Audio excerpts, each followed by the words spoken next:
Welcome to this journey of one of the most disturbing cases in recorded history of the Ozark Mountains. Before we begin, I invite you to leave a comment about where you're watching from and the exact time you heard this story. We're interested in knowing where and at what times of day or night these documented accounts arrive. The silence of the Ozarks holds secrets that few dare to uncover. In 1905, a series of disappearances in Newton County, Arkansas created a ripple of fear that would echo through generations. What began as whispered warnings to travelers became something far more disturbing, a documented case that officials attempted to explain away but could never truly resolve. According to county records dated March 1905, 3 hunters vanished within a 2-week period near Jasper, Arkansas. Their disappearances might have been dismissed as unfortunate accidents in the rugged terrain, if not for what the search parties discovered: abandoned camps with meals still warm, equipment meticulously arranged, and, most disturbing, long, coarse hairs that matched no known animal in the region scattered around the perimeter of each site.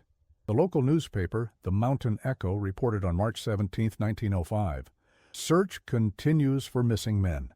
Sheriff Wilson suggests wild animal attack, though no blood evidence found at abandoned sites." What the newspaper didn't mention was the statement given by Thomas Ledbetter, the only witness who claimed to have seen something the night before the first disappearance. According to documents stored in the Newton County Historical Society archives, Ledbetter described seeing a tall figure, walking upright but hunched, moving between the trees near Buffalo River. He estimated the figure stood nearly 7 feet tall, covered in dark hair but with a distinctly human gait. Ledbetter's testimony was officially recorded, then promptly dismissed as the imagination of a man who'd had too much moonshine, as noted in the margin of the police report. The Ozark Mountains in 1905 bore little resemblance to the tourist destination we know today. The region was largely untamed wilderness, with dense forests covering steep slopes and deep valleys. Limestone caves punctuated the landscape, some extending miles into the earth, many still unmapped and unexplored. The few roads that existed were little more than dirt tracks, often impassable after heavy rain. The nearest railroad station was in Harrison, nearly 30 miles from where the disappearances occurred. The isolation of the region bred a particular kind of resilience in its inhabitants. Families like the Bartons, the Millers, and the Hendersons had lived in these mountains for generations, carving out homesteads in valleys and on plateaus where the land could be farmed. They hunted, trapped, and traded for what they couldn't grow or make themselves. Self-reliance wasn't a virtue, it was a necessity. This isolation also fostered a deep connection to the land itself. The Ozark people knew every trail, every stream, every cave entrance within their territory. They understood the mountains' moods, which ridges collected deadly ice in winter, which valleys flooded in spring, which limestone outcroppings might collapse without warning. This intimate knowledge made them wary of strangers who didn't respect the mountain's dangers. But it also made the events of 1905 all the more unsettling. How could experienced mountaineers simply vanish? The first to disappear was Ezekiel Miller, age 42, a trapper who had lived his entire life in Newton County. On March 3, 1905, Miller set out to check his line of traps along a tributary of the Buffalo River. When he failed to return that evening, his wife Martha thought little of it. Ezekiel often stayed out overnight if the trapping was good or if weather made the journey home difficult. After 3 days without word, Martha sent their nearest neighbor, Thomas Ledbetter, to check the trap line. Ledbetter found Miller's camp intact. A small fire had burned down to cold ash. His pack sat propped against a tree, containing provisions for at least 2 days. His rifle leaned nearby, unfired. His traps had been emptied and reset, evidence he'd completed at least one circuit of his line. There was no blood, no signs of struggle, no indication of animal predation or accident. The only unusual elements were footprints leading away from the camp toward the river. Not Ezekiel's boots, Ledbetter noted, but something with a longer stride, and those strange, coarse hairs caught on low-hanging branches surrounding the site. It was on his return journey, as dusk settled over the forest, that Ledbetter observed the figure moving among the trees. In his statement to Sheriff Wilson, recorded on March 7th, Ledbetter described the encounter. It was near sunset, the light all golden and slanting through the trees. I was following the creek back toward the Miller place when the birds went quiet. You know how the woods are, never silent unless something's wrong. I stopped to listen, and that's when I saw it, maybe 50 yards upstream. At first I thought it was a man. It stood upright, had arms and legs like a man, but the proportions weren't right. Too tall, arms too long, and covered all over with dark hair, not like fur exactly, more like long human hair, but everywhere. It moved between the trees, quiet-like, deliberate, not crashing through underbrush like a bear would. It didn't see me, or if it did, it didn't show it. Just kept moving upstream, in the direction opposite from where I found Zeke's camp. I watched till it disappeared around a bend in the creek. Then I got myself home, quick as I could. Sheriff Wilson's notes in the margin of the statement read, Ledbetter known to carry whiskey. Probable cause of sighting. Investigation to focus on realistic scenarios, accident, animal attack, or possible traveler-related foul play. 6 days after Ezekiel Miller's disappearance, Joseph Henderson and his brother-in-law Frederick Collins vanished while hunting near Boxley Valley, approximately 7 miles from Miller's trap line. Unlike Miller, they had informed family members they would be gone for 3 days, hunting elk that had been reported in the area. When a week passed with no sign of their return, a search party was organized. The hunting camp was found on March 15th, in a condition that mirrored Miller's site. Equipment undisturbed, provisions partially consumed, weapons present and unfired. A journal entry in Henderson's hand, dated March 10th, described hearing unusual sounds in the night, not animal, not quite human either, a kind of low, rhythmic vocalizing.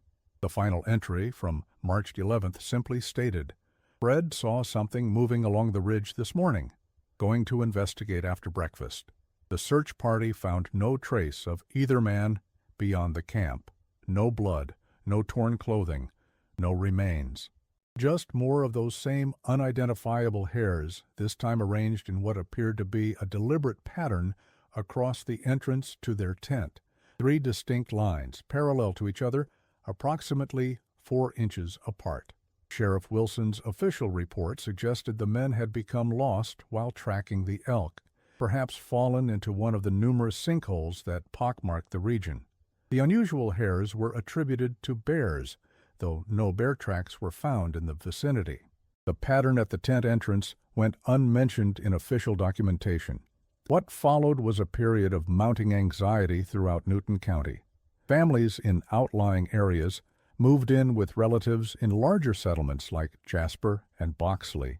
Hunting parties traveled in groups of 4 or more, always armed, always returning before sunset. Tales of strange sounds in the night, that rhythmic vocalizing Henderson had described, circulated from homestead to homestead. The Barton family had lived in their homestead near Boxley Valley for 3 generations. James Barton, a widower in his 50s, maintained the property with the help of his younger brother William.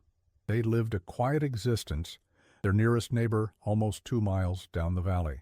They kept to themselves, rarely venturing into town except for absolute necessities. On April 2, 1905, William Barton reported to the local constable that his brother had failed to return from checking their traps in the forest. A search party was organized, but heavy rain washed away any tracks that might have guided them. 3 days later, they found James's rifle leaning against a tree, undamaged and unfired. His hunting knife was still in its sheath nearby. There was no sign of struggle, no blood, no torn clothing, just an empty space where a man should have been. The constable's report stated no evidence of animal attack or robbery. No logical explanation for Barton's disappearance can be determined at this time. What wasn't included in the official record was what William Barton confided to the local doctor Elijah Thornton. According to the doctor's personal journal discovered during the renovation of his former home in 1962, William claimed his brother had been acting strange for weeks before his disappearance. James kept talking about being watched in the woods, the doctor wrote. Said he'd catch glimpses of something moving just at the edge of his vision. Something tall. Something that shouldn't be there. I prescribed nerve tonic, but he refused it. Said he needed to stay alert. More concerning was what James had reportedly told his brother the night before he vanished. According to William's account, James had awakened in the middle of the night to find something outside their cabin, peering in through the window. Not an animal on all fours, but something standing upright, tall enough that it had to stoop to look inside. James said he reached for his rifle, Dr. Thornton recorded, but by the time he got to the window, whatever it was had gone. In the morning he found those strange hairs caught on the windowsill and footprints in the soft earth below, human-shaped but far too large. What followed was a period of uneasy calm. The disappearances stopped. The search parties disbanded. Life in the Ozarks continued with its typical rhythm, though with an undercurrent of tension. Parents called their children in before sunset. Hunters traveled in groups. No one ventured alone into the deeper reaches of the mountains. For almost 2 months, nothing unusual occurred. Then, on May 28, 1905, William Barton disappeared as well. According to statements given by Elijah Reynolds, the mail carrier who discovered the abandoned Barton homestead, the scene was unsettling in its ordinariness. Breakfast was laid out, Reynolds reported, coffee still warm in the pot. William's pipe was filled but unlit. It was as if he'd stepped outside for just a moment, intending to return. But what Reynolds initially failed to mention, and only revealed later to a journalist from the Arkansas Gazette, was what he found on the porch steps. Hairs, he said. Long, coarse hairs. Too coarse for a bear, too long for a wolf, and arranged in a pattern, 3 distinct lines like they'd been deliberately placed. I swept them away before the others arrived. Some things are best not shared. The detail about the 3 lines of hair matched exactly what had been found at the Henderson Collins camp, though Reynolds would have had no way of knowing this. That particular detail had never been made public. When questioned about this coincidence years later, Reynolds had no explanation. It's just what I saw, he maintained. Make of it what you will. The Barton property stood vacant after William's disappearance. Distant relatives in Little Rock were notified, but none wished to claim the isolated homestead. It remained empty, gradually reclaimed by the surrounding wilderness, its weathered walls witnessing the passing seasons in silence. By August 1905, the disappearances had largely faded from public concern. The official explanation, mountain accidents, possibly bears, satisfied most. But in the small communities nestled in the Ozark valleys, a different story took hold. Whispered around hearth fires and on cabin porches, the tale of the hairy man grew. Not a bear, not a wolf, but something in between. Something that walked like a man, but hunted like a beast. Local folklore had long included tales of strange creatures in the mountains. The wild man reported by early settlers, or the woods booger that supposedly haunted remote hollows. But the events of 1905 transformed these vague legends into something more immediate and threatening. The hairy man wasn't just a cautionary tale to keep wanderers on marked trails. It was a present danger, something that had taken neighbors and relatives without warning or trace. These whispers might have remained just another mountain legend, if not for Dr. Samuel Mitchell. Mitchell, an anthropologist from the University of Arkansas, had been collecting folklore from the region for an academic study. In September 1905, he traveled to Newton County, intent on documenting the recent tales firsthand. Mitchell's academic credentials provided him access to the official reports. He interviewed witnesses, examined the locations of disappearances, and compiled detailed notes. His intention was to demonstrate how isolated communities create supernatural explanations for natural phenomena. What he discovered instead challenged his academic certainty. The pattern of disappearances defies conventional explanation, Mitchell wrote in his field journal. The absence of evidence is, paradoxically, evidence itself. No blood, no signs of struggle, no animal tracks, just silence and those peculiar hairs that match no known species. Mitchell established temporary residence in a vacant cabin near Ponca, Arkansas, determined to continue his investigation through the fall.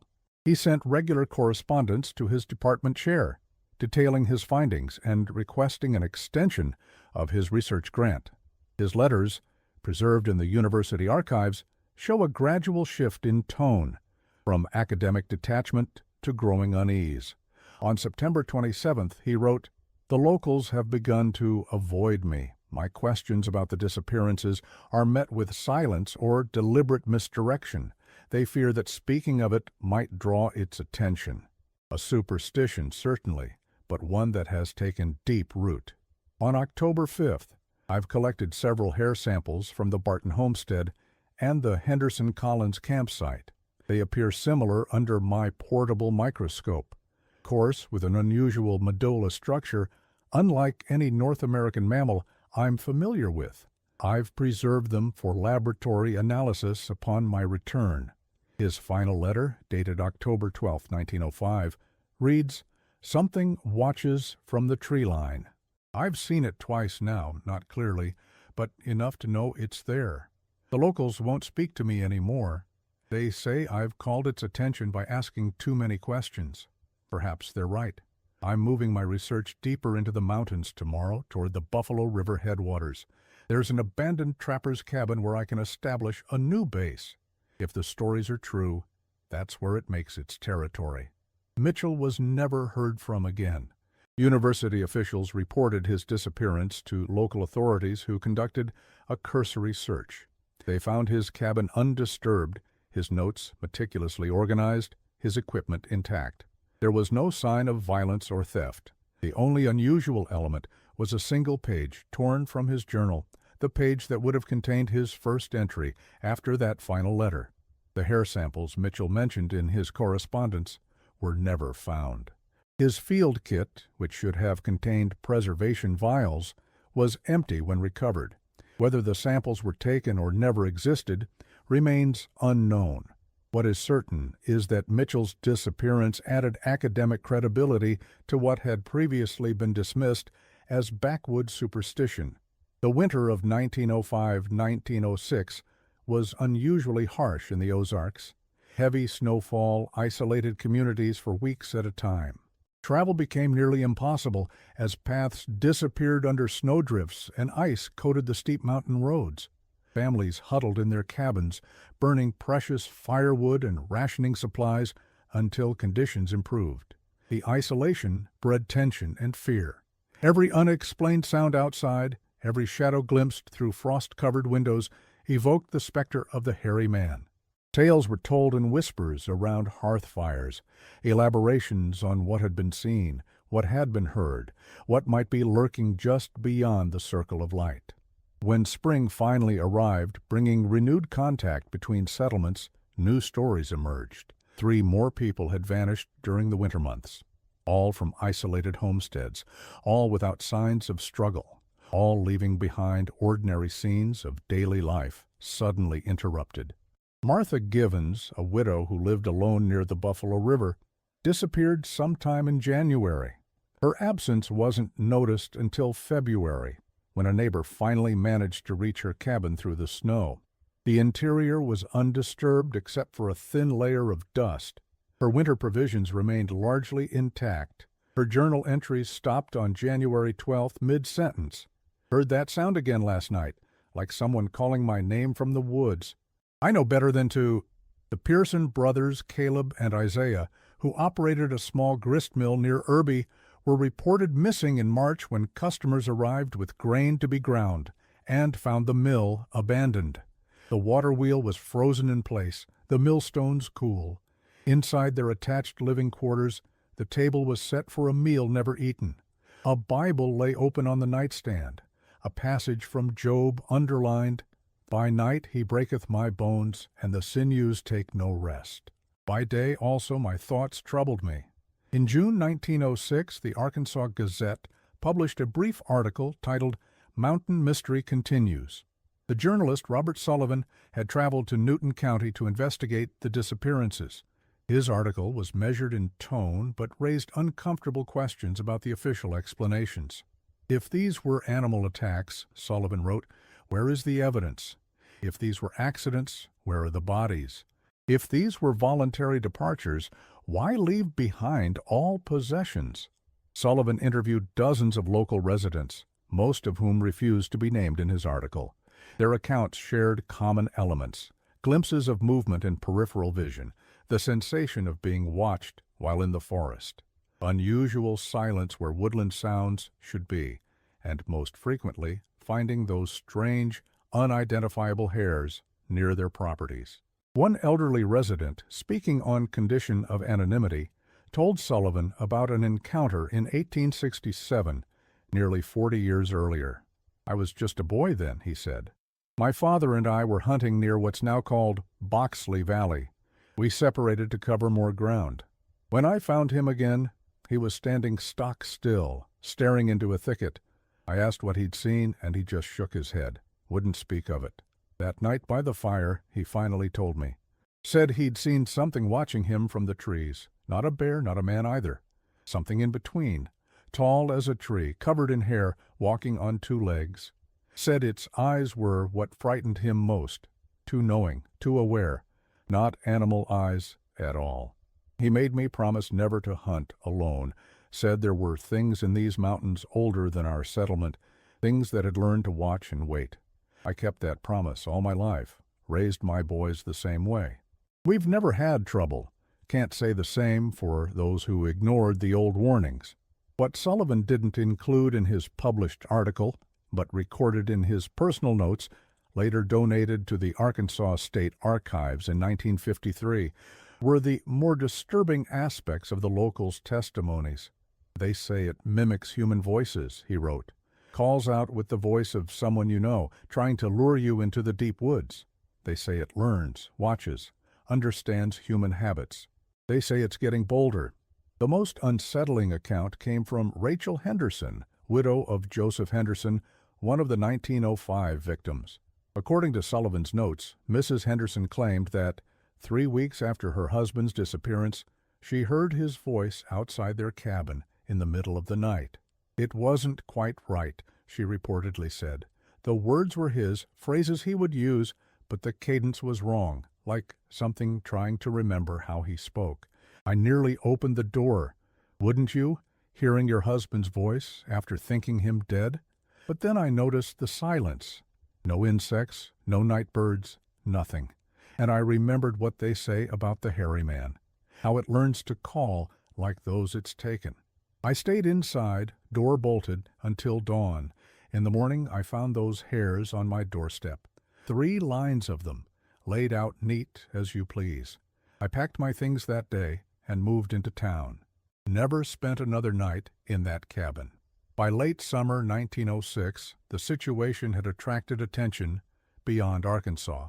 A representative from the Smithsonian Institution, Dr. Walter Collins, arrived to investigate the reported hairs found at several disappearance sites. Collins was a zoologist specializing in North American mammals. His reputation for methodical research and scientific skepticism preceded him. The Newton County Sheriff provided Collins with several hair samples that had been collected and preserved as evidence. Collins examined them at the local doctor's office using a portable microscope he'd brought for the purpose.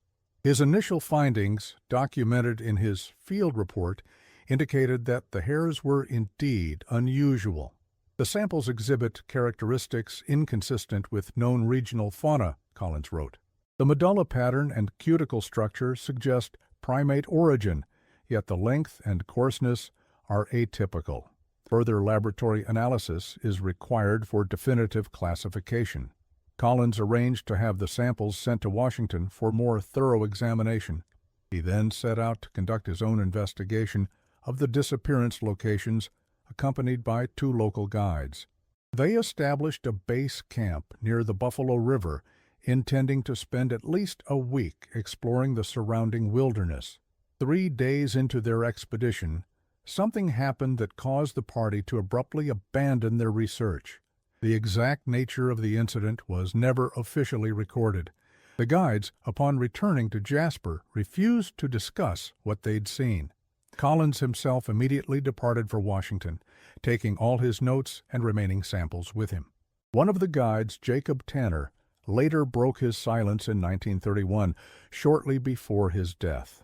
In a recorded statement to his grandson, preserved on a wax cylinder phonograph, recording now held by the Arkansas Folkloric Society, Tanner described what happened on that third night in the wilderness. We'd set camp in a small clearing about half a mile from where the Henderson fellow and his brother-in-law disappeared. Dr. Collins had been taking samples all day. Soil, plant material, more of those strange hairs caught on tree bark. As dusk fell, he was still working by lantern light, examining the hairs with his microscope.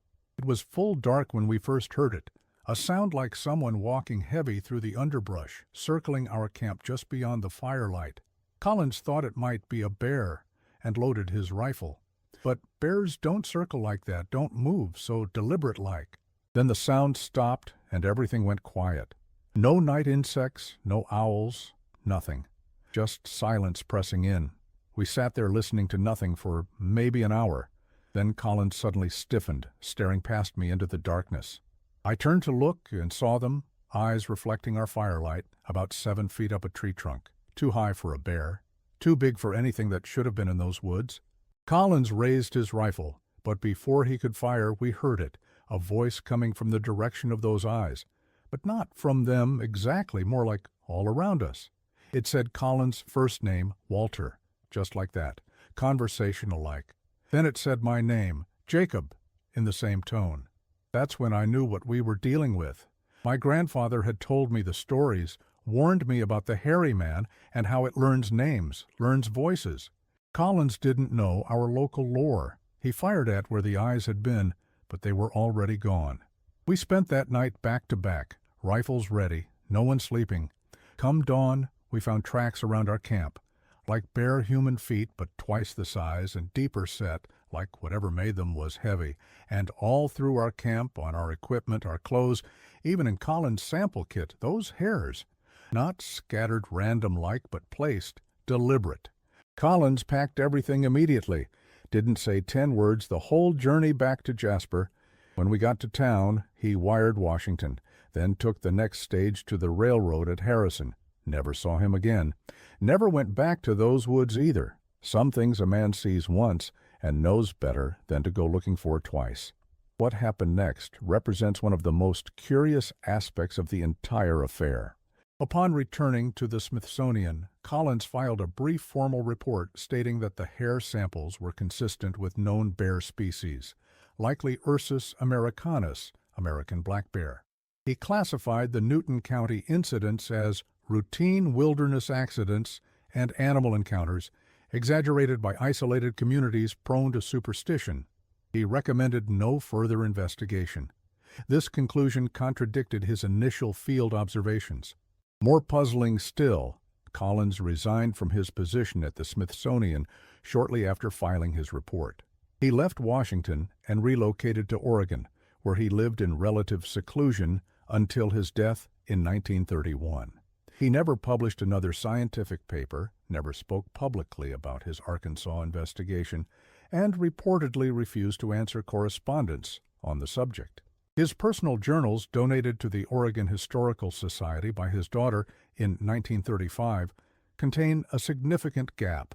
All entries between his departure for Arkansas and his arrival in Oregon 3 months later are missing.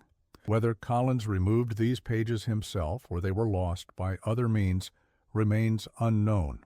In 1957, during a cataloging of archived materials, a Smithsonian technician discovered Collins's original hair samples, still sealed in their collection envelopes. Curious about this long-forgotten case, the technician, James Wilson, examined the samples using then-modern equipment. His findings, documented in an internal memo, noted significant inconsistencies with Collins' official conclusion. These samples bear no resemblance to Ursus americanus hair structures, Wilson wrote. The follicle pattern and medullary composition are unlike any cataloged North American mammal. Most concerning is that certain characteristics appear almost human while others are decidedly not. I recommend renewed analysis and possible field investigation. Wilson's memo was received, acknowledged, and promptly filed away. No further action was taken. When Wilson pressed the matter with his superiors, he was reminded that his job was to catalog, not investigate. The samples were returned to archive storage, where they reportedly remained until 1968, when a fire damaged that section of the facility. Whether the samples were destroyed or simply lost in bureaucratic reshuffling remains unclear. Wilson himself never let go of his curiosity about the samples. After retiring from the Smithsonian in 1965, he attempted to conduct his own investigation into the Ozark incidents. His correspondence with the Newton County Historical Society, preserved in their archives, reveals his frustration at finding records mysteriously incomplete or unavailable. "It seems," he wrote in his final letter to the Society, "that someone has systematically removed or redacted information pertaining to the 1905-1906 disappearances. Official reports mention accidents and bear attacks, yet the evidence that would support such conclusions is conspicuously absent. One must wonder why such effort would be expended to obscure events from over half a century ago, unless those events revealed something that remains relevant and perhaps threatening to this day." By 1910, the disappearances in the Ozarks had largely ceased, or at least stopped being reported. The region's isolation diminished as new roads were constructed, connecting remote areas to larger towns. The arrival of telephones and eventually electricity further eroded the mountain's forbidding reputation. The story of the Ozark Hairy Man gradually transformed from recent terror to local legend, a tale told to tourists and children with equal parts humor and warning. But in the deeper hollows and remote valleys, the old wariness persisted. Certain areas remained unexplored, certain trails untraveled. Hunters and hikers reported occasional findings that defied explanation: unusual tracks, disturbed campsites, and always those strange, coarse hairs that seemed to appear without source. Throughout the early 20th century, sporadic reports emerged from the Ozarks that echoed the 1905 incidents. In 1923, a surveyor working for the Arkansas Highway Department disappeared while measuring potential routes for a new road near Ponca. His equipment was found neatly arranged beside his open notebook, the last entry cut off mid-calculation. In 1936, a family of 4 traveling through the region vanished after their vehicle broke down on a remote stretch of road. When authorities located the car 3 days later, they found it in perfect working order, as if it had never malfunctioned at all. The family's luggage remained in the trunk. Their map lay open on the driver's seat, a route marked in pencil that would have taken them through some of the most isolated sections of Newton County. These incidents received little attention outside local newspapers. The nation was focused on larger concerns: economic depression, global tensions, and eventually World War. Strange disappearances in an obscure mountain region hardly warranted national attention. But to those familiar with the earlier cases, the pattern was unmistakable. In 1947, a survey team mapping potential routes for a new Forest Service road through Newton County abandoned their work after less than a week. Their official report cited unstable terrain and excessive costs as reasons for rerouting. Privately, the team leader told a different story to his supervisor, according to a memo later discovered during office renovations in 1963. "Something's not right in those woods," the memo quoted him saying. "My men won't go back in there, and frankly, neither will I. We're trained professionals, not superstitious locals, but we know when we're not welcome. There's something intelligent in those valleys, something that doesn't want us there. Call it instinct, call it nonsense, but we're rerouting. Some places should be left alone."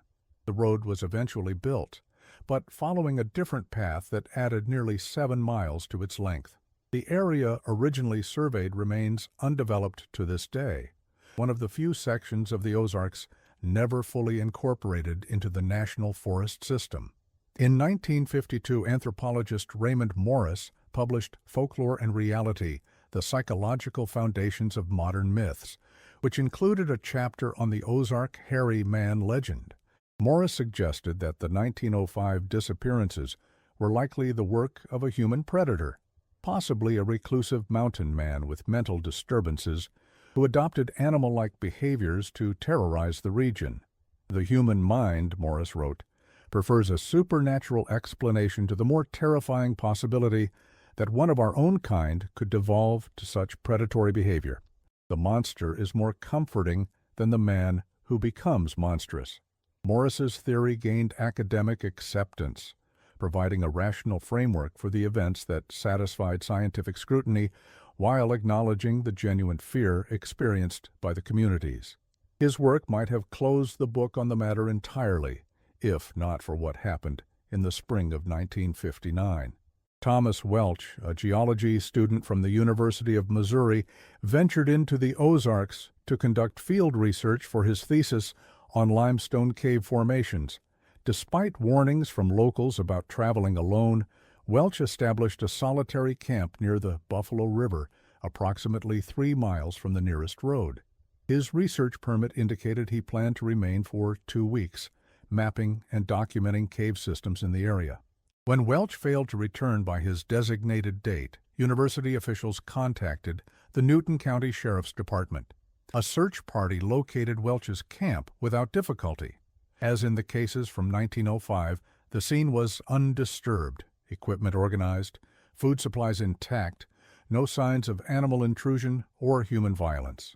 Welch's detailed field notes ended abruptly mid-sentence on April 17, 1959.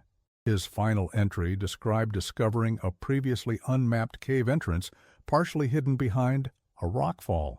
The search for Welch continued for 11 days before being officially suspended. During that time, searchers discovered the cave mentioned in his notes. Inside, they found Welch's sample collection kit and camera, but no other trace of the student. Photography equipment was severely damaged, as if crushed by significant force. The film could not be salvaged. One search team member, Joseph Denton, later reported finding a disturbing arrangement of stones near the cave entrance, 3 waist-high columns placed in a triangular pattern. Between them lay a scatter of those same unidentifiable hairs that had been described in the 1905 reports. Denton collected samples, intending to have them analyzed, but claimed they disappeared from his locked vehicle that same night. The cave itself presented another mystery. According to the official report, it extended approximately 30 feet into the hillside before ending at a solid limestone wall. But Denton's personal account, recorded in a letter to his brother, described something quite different. "The wall at the back of the cave isn't natural," he wrote. "It's too perfectly vertical, too smooth compared to the surrounding rock. When I shone my light along its surface, I could see tool marks, not modern, but definitely man-made, or at least made by something using tools. The sheriff didn't want to hear it, nobody did. They just wanted to write Welch off as another mountain accident and be done with it. But that cave isn't what they say it is, and whatever happened to that poor student, it wasn't any accident." Welch was officially declared missing, presumed deceased, due to accidental causes. His case file remained open but inactive until 1968, when it was included in a review of unsolved disappearances throughout the Ozark region. The reviewing officer, Lieutenant Robert Garrison, noted unsettling similarities between Welch's disappearance and the historical cases from 1905-1906. "The pattern is identical," Garrison wrote in his summary report. "Isolated location, no signs of struggle, no evidence of animal predation, no body recovered despite thorough search. And according to local statements, the same unusual hairs found at the site, though never preserved for proper analysis." These cases span over 50 years, suggesting either an extraordinarily long-lived predator, human or animal, or some environmental factor unique to the region that we've failed to identify. Garrison recommended reopening the investigation with modern forensic techniques. but his request was denied due to resource limitations and the significant time elapsed since the events. His report was filed and the matter officially closed in October 1968. Garrison himself requested transfer to another district shortly thereafter, a request that was granted without question. What Garrison didn't include in his official report, but confided to a fellow officer according to a recorded oral history collected by the Arkansas Folkloric Society in 1975, was his personal experience while visiting the site of Welch's disappearance. "I'm not a superstitious man," Garrison reportedly said. 20 years in law enforcement teaches you that monsters are human every time. But something happened out there that I can't explain.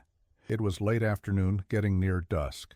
I was taking final photographs of the area for the case file. That's when I heard it. Someone calling my name, not shouting, just saying it conversationally, like they were standing right beside me. But there was no one there. Garrison continued. I called out thinking it might be one of the forest rangers who'd guided me to the site. No answer. I heard it again, my first name this time, coming from deeper in the trees. I started walking toward it. Stupid, I know, but it's what you do. I'd gone about 50 yards when I realized the forest had gone completely silent. No birds, no insects, nothing. And there was this smell, like wet fur and something else I couldn't identify. Something rank. According to the oral history, Garrison then described seeing movement among the trees, not something moving through the forest, but the forest itself seeming to shift around something that was moving. He immediately returned to his vehicle and left the area. The next morning, he discovered long, coarse hairs caught in his jacket zipper.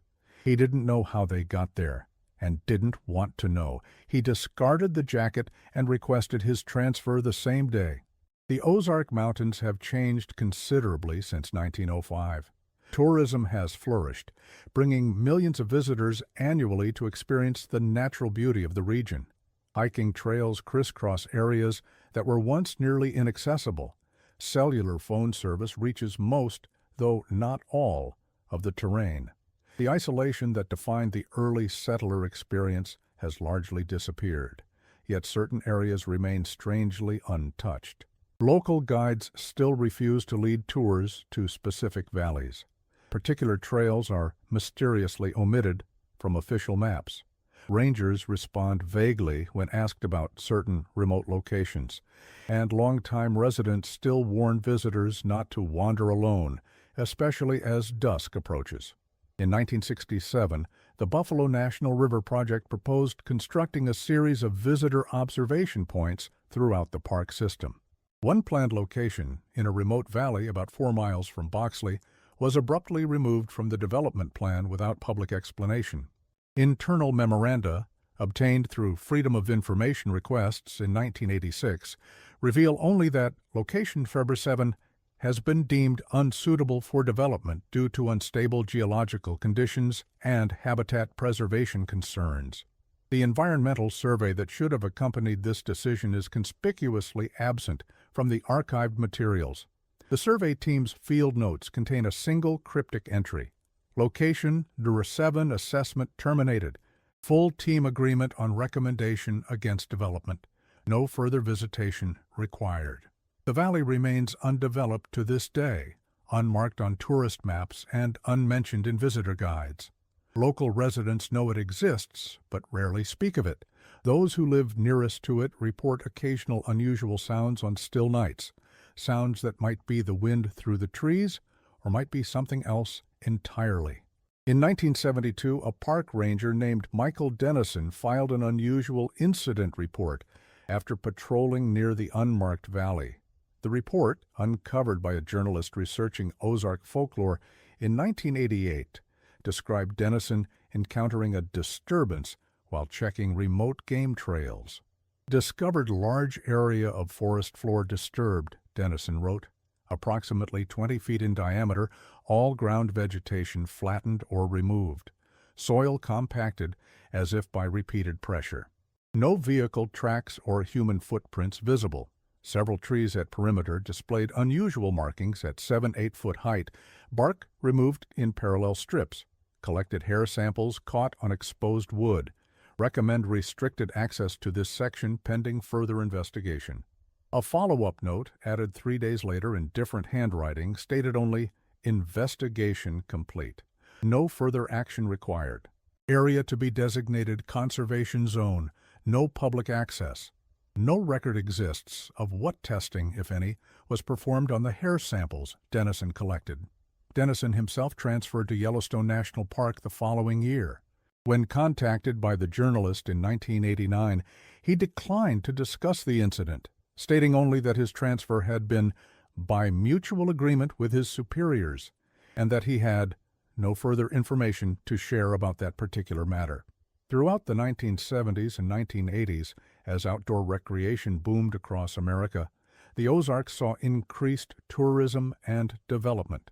Hiking, camping, and canoeing brought thousands of visitors into areas that had previously seen little human traffic. With this influx came new reports, not of disappearances, but of unusual encounters. In 1976, a group of college students camping along the Buffalo River reported hearing rhythmic vocalizations coming from the surrounding forests throughout the night. They described the sound as almost like singing, but not in any recognizable language. When they reported the incident to a park ranger the next morning, they were allegedly told that similar reports were not uncommon in that area, and were likely the result of atmospheric conditions causing sound to carry from distant farms. In 1983, a professional wildlife photographer, James Harper, captured an unusual image while documenting deer in Newton County. The photograph, which appeared in several UFO and cryptozoology publications but never in mainstream media, shows a dense forest scene with what appears to be a tall, dark figure partially obscured by trees in the background. The figure is blurred and indistinct, but seems to be bipedal and covered in dark hair or fur. Harper maintained until his death in 1997 that the figure was not a bear, not a human, and not a photographic error. "I know what I saw through my lens," he stated in a 1984 interview with a local newspaper. "It was watching me for at least 10 minutes before I noticed it. When I turned my camera in its direction, it moved behind a tree, not startled, but deliberate, like it didn't want to be photographed, but wasn't afraid of me either. I only got the one shot before it disappeared." Experts who examined the photograph disagreed on its authenticity. Some claimed it showed nothing more than a shadow or a bear standing upright. Others pointed to the apparent height of the figure, estimated at over 7 feet based on surrounding trees, and its proportions as evidence that it was neither human nor known wildlife. Without the original negative, which Harper claimed was stolen from his home in 1986, no definitive analysis could be conducted. The Ozark hairy man has become a colorful regional legend, embraced by tourism boards and featured in local gift shops. To outside visitors, it's an amusing bit of folklore, no different from the Bigfoot stories told in the Pacific Northwest or the Jersey Devil tales of the Pine Barrens, a quaint superstition from a simpler time. But for those who know the true history, who've read the original reports, who've spoken with the descendants of witnesses, who've ventured into those quiet valleys where the silence feels watchful, the story holds a different meaning. It stands as a reminder that the natural world still contains mysteries, that the line between legend and reality sometimes blurs, and that some questions are perhaps better left unanswered. In 1995, Dr. Eleanor Matheson, a cultural anthropologist from the University of Chicago, began research for what would become Whispers in the Wilderness, the persistence of pre-modern beliefs in contemporary American society. Her work brought her to the Ozarks, where she conducted extensive interviews with longtime residents about the hairy man legends. "What struck me," Matheson wrote, "was not the similarity to Bigfoot narratives from other regions, but the differences. The Ozark entity is described as more calculating, more intelligent. It doesn't merely exist in the wilderness. It defends territory. It doesn't just avoid humans, it studies them. And most distinctively, it communicates, albeit in limited and unsettling ways." Matheson's interview subjects included descendants of families affected by the 1905-1906 disappearances. These multi-generational accounts revealed how the events had shaped family behaviors and beliefs over decades. Many still observed precautions taught by their grandparents. Never venture into the deep forest alone. Return home before dusk. Don't investigate unusual sounds, especially if they resemble human voices. And perhaps most tellingly, leave small offerings, often food items, at the edges of their properties that bordered wilderness. It's not worship, one elderly resident explained to Matheson. It's respect, like you'd respect a bear or a tornado, a force you can't control but might be able to avoid. My grandmother started the practice after her brother disappeared in 1906. Said it was what the old-timers before her had always done, before settlers got too numerous and too proud. She lived to be 97, never had trouble. I've done the same all my life. Call it superstition if you want, but I'm still here. Matheson's research led her to a startling hypothesis, outlined in a chapter that her publisher ultimately removed from the book before publication. In this redacted section, preserved in her academic papers at the University of Chicago Library, Matheson suggested that the Ozark legends might reflect not folklore, but a form of cultural memory, an inherited knowledge of something that actually exists. Consider the possibility, she wrote, that isolated human communities throughout history have encountered something that exists at the periphery of our species' expansion, something territorial, intelligent, but not human. Our scientific framework has no comfortable category for such a creature, so we dismiss accounts as superstition or misidentification. Yet, the consistency of these accounts across cultures and centuries suggests we may be overlooking a genuine phenomenon. Matheson never publicly advocated this perspective, maintaining scientific detachment in her published work. Yet her private correspondence reveals her continued interest in the Ozark cases specifically. In a 1998 letter to a colleague, she wrote, "The more I examine the historical record, the more difficult I find it to dismiss entirely. The disappearances were real. The descriptions of evidence are too consistent to be coincidental fabrications. Something happened in those mountains, something that defies our comfortable explanations. What really happened in the Ozarks in 1905? Were the disappearances the work of a human predator, as Raymond Morris suggested? Were they simply tragic accidents misconstrued by isolated communities prone to superstition? Or was there something else moving through those mountains, something that left behind unidentifiable hairs and took people without trace or struggle? The official records offer no definitive conclusion. The samples that might have provided answers have been lost to time. The witnesses have long since passed away, their testimonies preserved only in yellowing documents and second-hand accounts. But still, the stories persist. Still, certain areas remain unexplored. And still, occasionally hikers and campers report finding long, coarse hairs clinging to their clothing after venturing into the deeper reaches of the Ozarks. Hairs that match no known species. Hairs that seem to appear without source or explanation.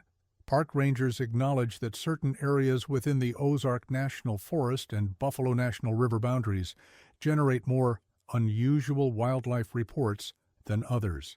These areas tend to be remote, difficult to access, and characterized by dense forest cover and complex terrain features like caves and steep ravines. One such area lies approximately 6 miles northwest of Boxley Valley, coincidentally, or perhaps not, near where the original Barton homestead once stood. This particular section appears on official maps, but contains no marked trails, no facilities, no reasons for visitors to explore it. Satellite imagery shows unbroken forest canopy covering approximately 3 square miles of rugged terrain. In 2002, a backcountry ranger who patrolled this region for over 20 years provided an anonymous interview to a documentary filmmaker researching Ozark legends. The footage never aired on television, but circulates occasionally among cryptozoology enthusiasts and folklore researchers. "There are places in these mountains that don't feel right," the ranger said, his face obscured to protect his identity. places where experienced hikers get turned around for no good reason, where compass readings fluctuate, where you feel watched every step you take. We've had incidents over the years, nothing I can officially acknowledge, nothing that made reports beyond local filing, hikers hearing voices calling their names, campers finding their equipment rearranged overnight, strange vocalizations recorded on wildlife monitoring equipment, then mysteriously erased before they can be properly analyzed. And yes, we find those hairs sometimes. Long, coarse, not quite animal, not quite human. They appear in patterns occasionally. 3 parallel lines most commonly. We don't collect them anymore. Experience has taught us that they tend to disappear from evidence bags, or laboratories suffer convenient accidents, or testing equipment malfunctions. After a while you stop fighting the pattern. Some things don't want to be known. When asked directly about the hairy man legend and its possible basis in reality, the ranger paused for nearly 30 seconds before responding. I've worked these mountains for over 2 decades. I know every trail, every cave entrance, every waterfall and ridge. I've encountered bears, wildcats, all manner of wildlife. I've rescued lost hikers and recovered bodies from accidents. Nothing in my training prepared me for everything I've experienced. All I'll say is this: there are more things in these mountains than appear on any wildlife inventory or biological survey. Some nights, when I'm at my most remote posting, I leave a small offering outside my cabin door, just some bread or fruit, old habit from my grandmother. And some mornings, it's gone, not taken by raccoons or opossums or any creature that leaves tracks I recognize. Just gone, with nothing but those strange hairs left behind. Make of that what you will. But if you come to these mountains, be respectful. Don't venture off marked trails unless you really know what you're doing, and always be back where it's safe before the sun sets. The ranger requested reassignment to visitor center duties the following year, ending his backcountry career. When contacted by researchers subsequently, he denied ever giving the interview despite the video evidence. Some things, he reportedly said, are better left undiscussed. And still, on rare occasions, usually near dusk, travelers report hearing something moving parallel to the trails, never seen directly, only glimpsed in peripheral vision.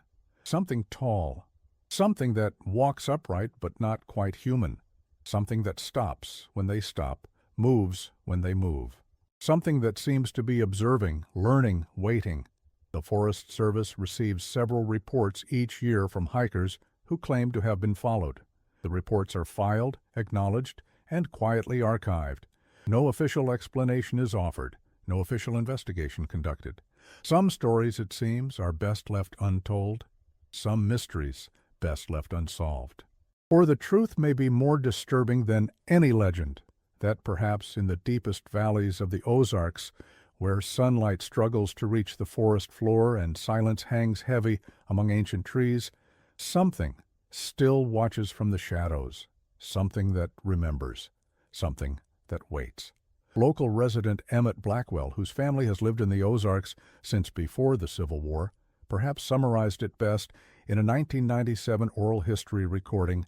These mountains are old. They were old when my people came here, old when the first people walked this land. Some things belong to that oldness. Some things were here before us and will be here after we're gone. The hairy man, or whatever name you want to give it, isn't a monster like in the movies. It's a neighbor, a distant, dangerous neighbor you don't visit and don't invite over, but still a neighbor. My grandfather taught me to respect the boundaries. Don't go deep in the hollows after dark. Don't follow voices you hear in the woods. Don't disturb certain places that feel wrong. Simple rules that kept our family safe for generations. The folks who disappeared over the years, they either didn't know the rules or chose to ignore them. The land remembers, and so do its oldest inhabitants. You can build your roads and visitor centers, string up electric lines, bring in all the modern world. But some parts of these mountains will never be yours. Never be ours. We're just passing through. When you take the long view, best remember that. And if you find yourself on a lonely trail as dusk approaches, and the forest suddenly falls silent around you, and you feel eyes upon your back, do not turn around, do not call out, do not investigate. Simply leave, quickly and quietly. Return to the safety of civilization and electric lights. Because some legends exist for a reason, some warnings should be heeded. And some things in this world are better left undisturbed.